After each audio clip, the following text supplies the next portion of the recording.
Dès le matin, 8h, sans arrêt je monte et je descends.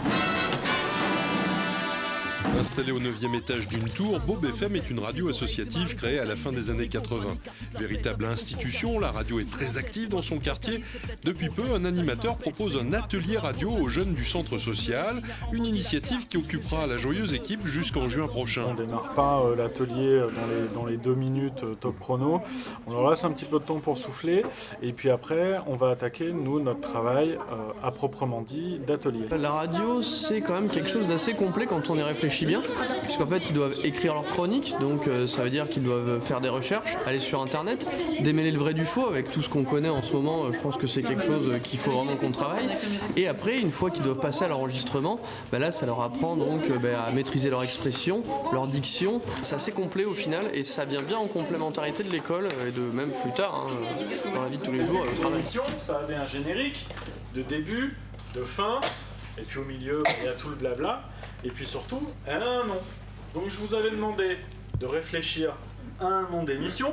Alors, on n'est pas obligé de le choisir aujourd'hui, mais quand même d'y avoir réfléchi. Et puis après, pour chacune et chacun d'entre vous, je vous avais demandé de commencer à réfléchir sur le premier sujet dont vous nous parlerez. Les chroniqueurs de Bob FM. Les chroniqueurs de Bob FM. Pourquoi pas? La prochaine fois, je pense que c'est quelque chose qui doit mûrir. Et puis, après, vous avez plusieurs moyens. Peut-être que vous pouvez toutes et tous l'écrire sur un petit papier, puis après on met tous les petits papiers dans un chapeau ou dans un sac, et puis on les pioche.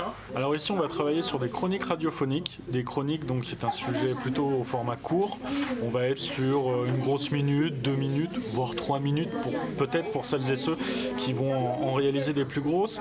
Ça va leur permettre de développer plusieurs savoir-faire, pouvoir faire une recherche sur un sujet qu'ils choisissent et qui leur plaît, pouvoir s'exprimer en public de manière plus ou moins claire. Alors à la radio, on voit pas le public, ou on n'est pas en public, mais n'empêche qu'il faut quand même bien parler, bien articuler, et ça va les aider à développer aussi une certaine aisance et puis une confiance en soi.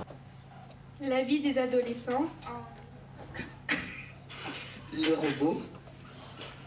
Les transports du futur. Les animaux dans le futur. La nourriture du futur. Avant d'écouter le premier groupe, nous allons écouter... Hop.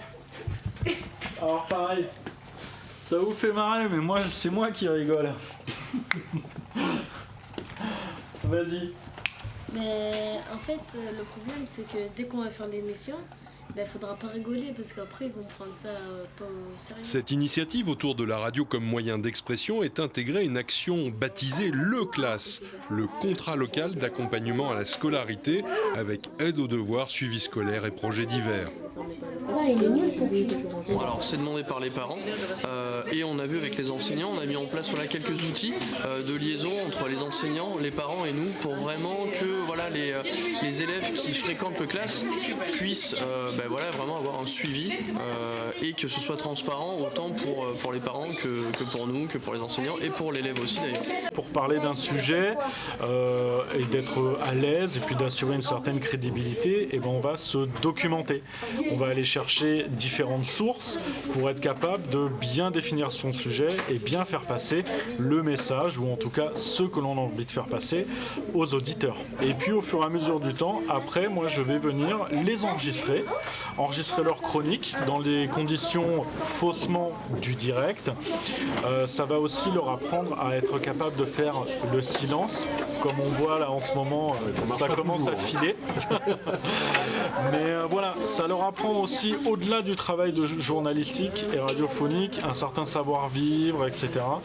Et ensuite, ils auront la possibilité, alors là, la date n'est pas encore fixée, un petit peu plus tard, mais de venir dans les locaux de la radio et de voir aussi que la radio ne vient pas seulement à eux, mais on les accueille, et là, ils enregistreront leurs chroniques dans les conditions, là aussi, du direct.